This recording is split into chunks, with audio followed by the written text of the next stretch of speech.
Welcome to Matters Financial and Geopolitical from the Frontier. Do excuse my attire, but we're getting close to the holiday season, so things have slowed down a little bit on my side.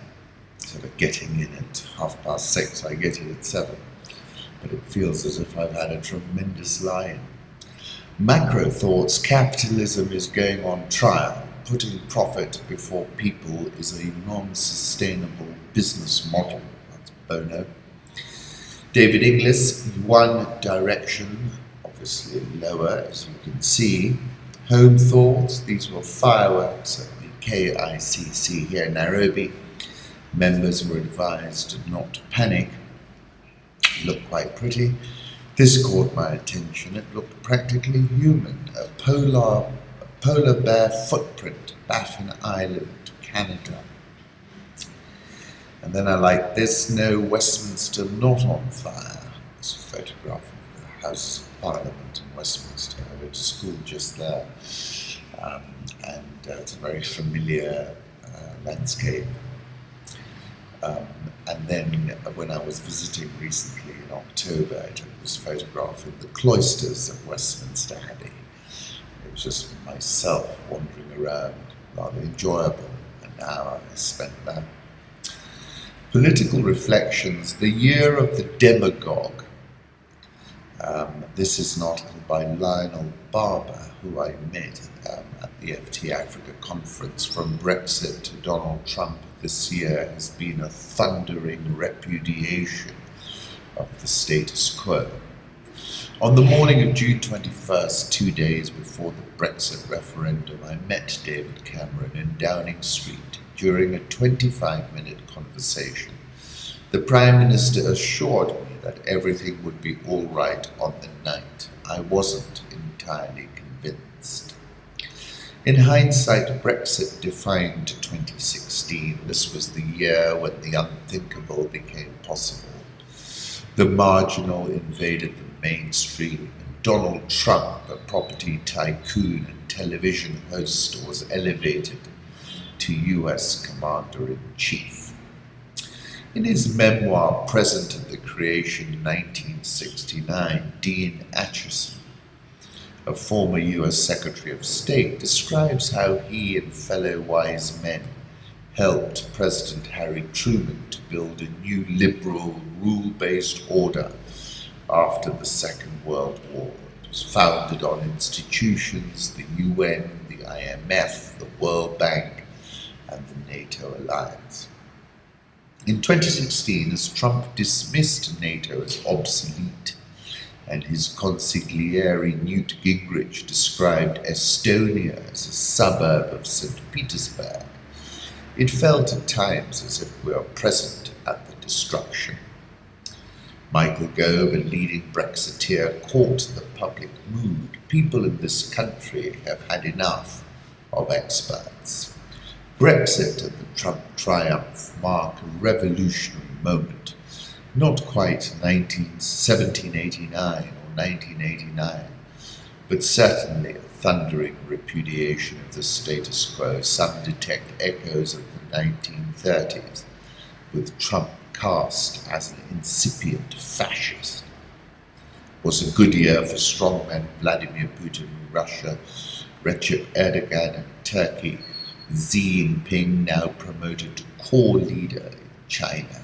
Even better year for demagogues, the crowd pleasers and rabble rousers who feed on emotions and prejudice. In the year of the demagogue, several vied for the lead role: Nigel Farage, then UKIP leader, godfather of Brexit and Trump acolyte, Rodrigo Duterte, a brutal newcomer to power, who pledged to slaughter millions of drug addicts to clean up the Philippines, and Trump himself, who constantly marveled at the size of his crowds. Something more profound is happening in advanced democracies. The forces at work are cultural, economic, social, and political, driven in part by rapid technological change. Artificial intelligence, gene editing, self-driving cars, progress on all these ground-breaking technologies accelerated in 2016 Each is massively overpowering. The smartphone has given everyone a voice, but also massively disruptive. The impact of artificial intelligence on jobs has barely begun to be felt. The second development is a widespread disillusion among Western democracies with globalization, the post-war phenomenon marked by three trends: the roaring 80s deregulation of the Reagan-Thatcher era, the 1994 Uruguay round on global trade liberalization, and the opening of a market economy in China. In 2016, we saw finally that this period, call it globalization 2.0, is over.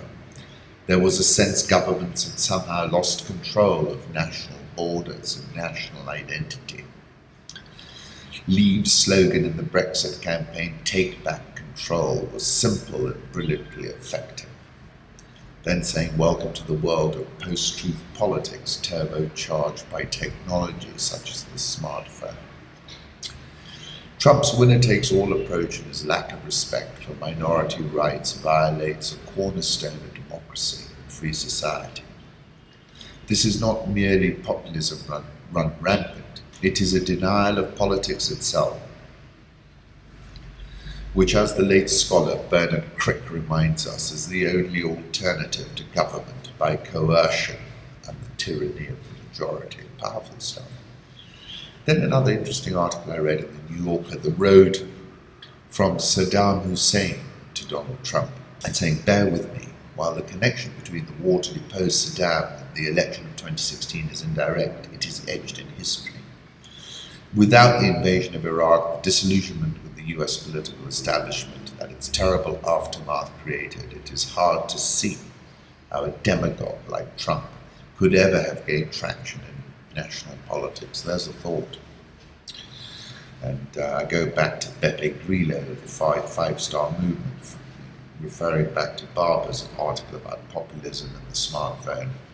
Grillo said this is the deflagration of an epoch. It's the apocalypse of this information system, of the TVs, of the big newspapers, of the intellectuals, of the journalists.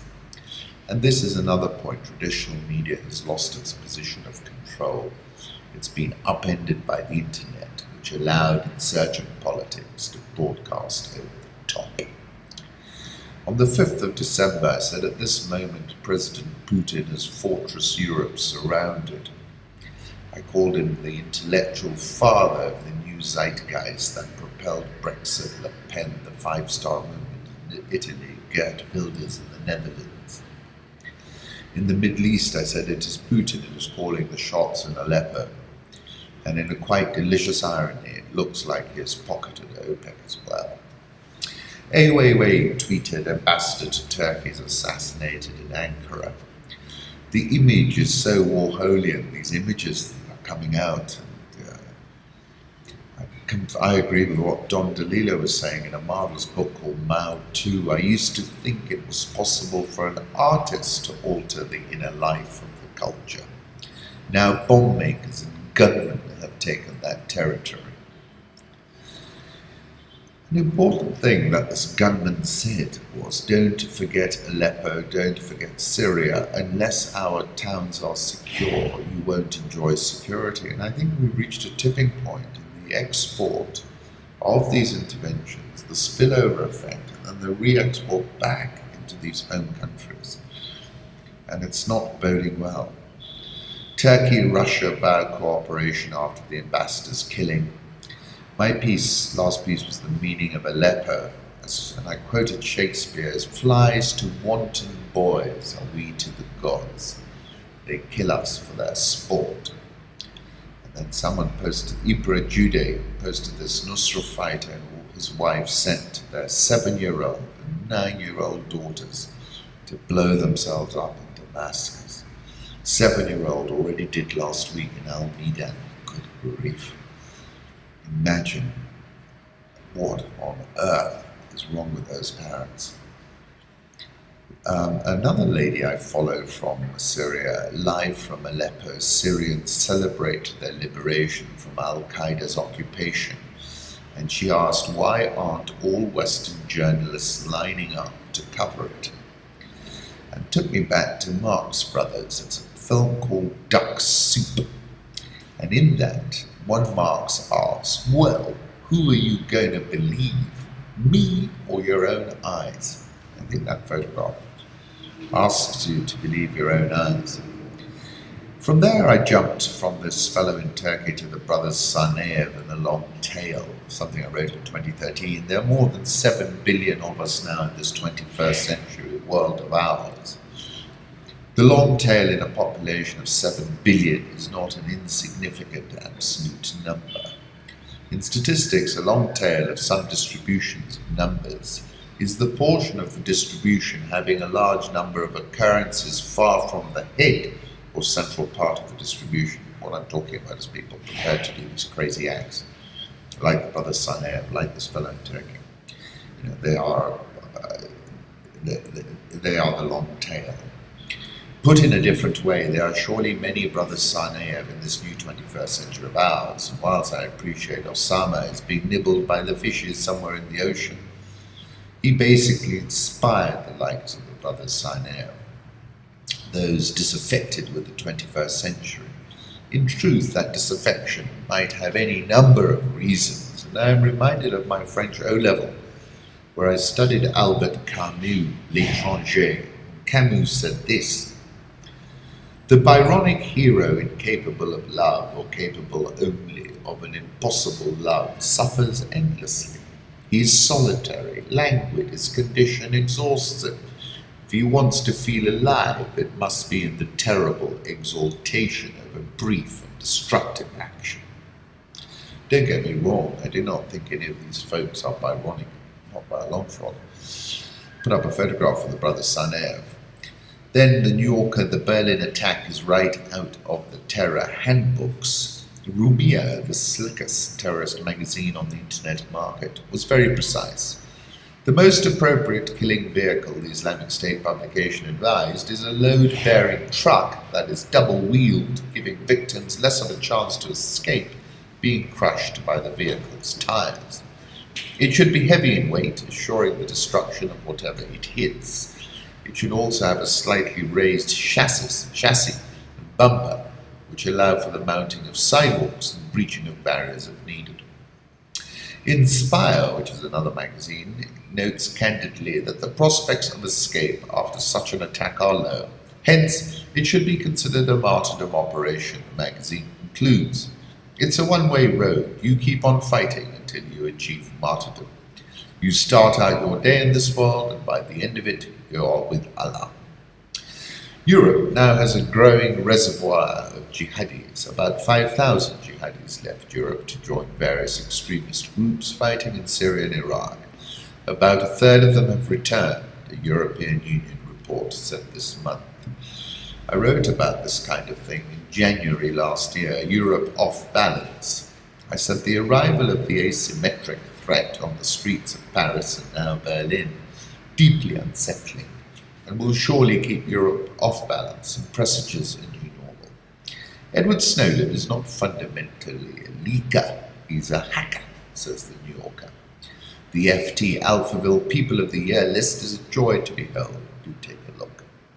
Everyone knows the medium is the message, but what else do you know about Marshall McLuhan? Very interesting, prescient sort of man like Dr. Lilo. Russia's view of the election hacks, denials, amusement, and comeuppance. By now, the basic facts of the case appear largely settled. Hackers working in coordination with or on direct orders from Putin's government broke into the email accounts of the Democratic National Committee and John Podesta, Hillary Clinton's campaign chairman, passing the contents to WikiLeaks, which published them in slow drips over the summer and the fall.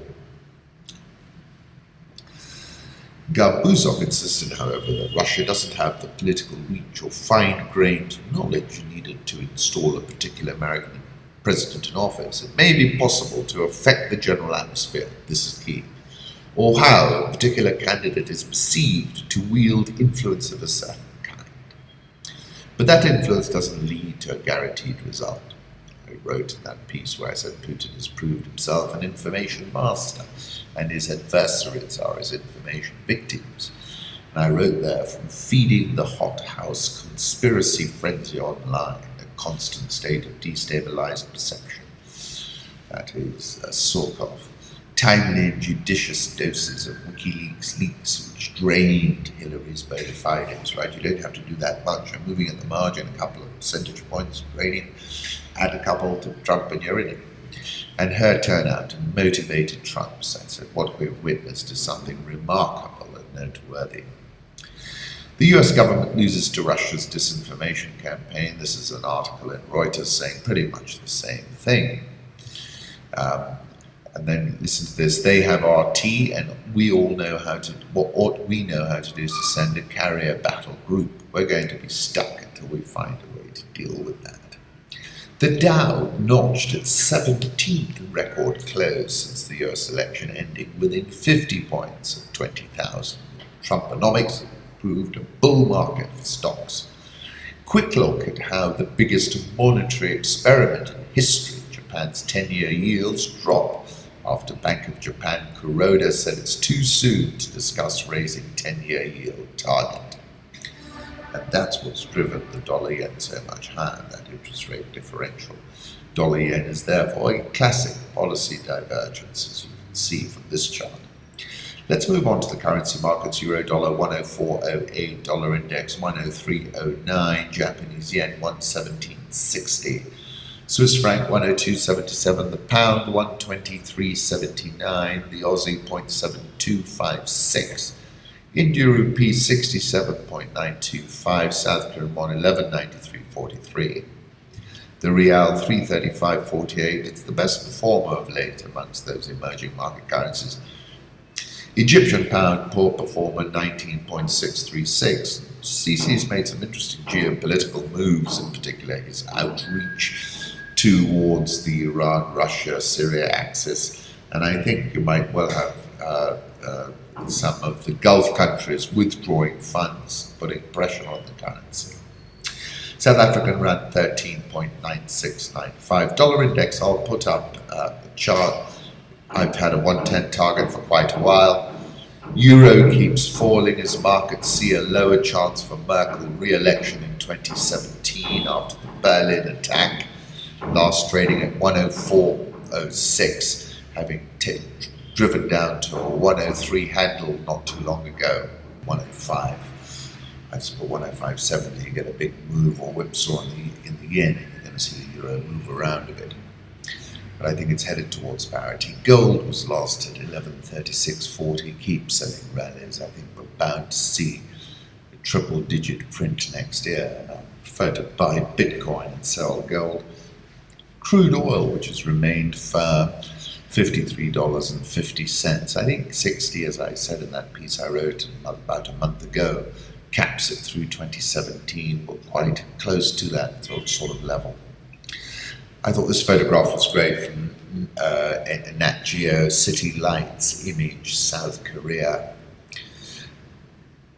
Malaysia's ringgit has dipped to its weakest level since the Asian financial crisis in 1998. Sub-Saharan Africa, Jammeh on TV yesterday, I won't be intimidated by any power in this world. This is my position. I won't step down, he said. It's not a tenable position. He's just trying to negotiate the terms of his exit, in my view. UN has solid reports of 20 civilian deaths in Congo capital. On the issue of deaths, it looks bad. Jose Maria Aranas told Reuters, we are reviewing allegations of up to 20 civilians killed, but the information is pretty solid. I launch a solemn appeal to the Congolese people to not recognize the illegal and illegitimate authority of Joseph Kabila and to peacefully resist his coup d'etat. This is Tshisekedi. On the 12th of December, I wrote that the biker president sitting in the presidential palace in Kinshasa is hanging on by his fingertips, and that such regimes with sort of single-digit popularity are facing an existentialist crisis. We need to ask ourselves how many people can an incumbent regime shoot stone cold dead? 100? He's staying below that. 1,000? 10,000? And this is another point. There is a threshold beyond which the incumbent can't go. Where that threshold lies will be discovered in the throes of the event. So now when you look around, you should consider that the biker president sitting in the presidential palace in Kinshasa is hanging on by his fingertips. Daniel Knowles and The Economist asks, can a thin blue line stop a revolution? In Kinshasa, police are doing their best. On December 19th, the last day of Kabila's final presidential term, they stood on street corners and at petrol stations, wrapped in body armor and clutching rifles. They arrested dozens of political activists and surrounded the houses of opposition politicians. The message was clear: stay at home or risk being shot. 3 cops took a short break to rob your correspondent, but most concentrated on suppressing dissent. Talking about how tension has been building since it became clear that Mr. Kabila would neither hold elections in November nor step down.